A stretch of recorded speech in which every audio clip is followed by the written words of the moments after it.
అయ్యప్ప శరణమయ్యప్ప శరణమయ్యప్ప శరణమయ్యప్ప శరణమయ్యప్ప శరణమయ్యప్ప శరణమయ్యప్ప ఒక్కసారి మైక్లో ఆపాలి.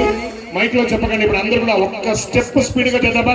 శరణమయ్యప్ప శరణమయ్యప్ప శరణమయ్యప్ప శరణమయ్యప్ప శరణమయ్యప్ప శరణమయ్యప్ప శరణమయ్యప్ప శరణమయ్యప్ప శరణమయ్యప్ప శరణమయ్యప్ప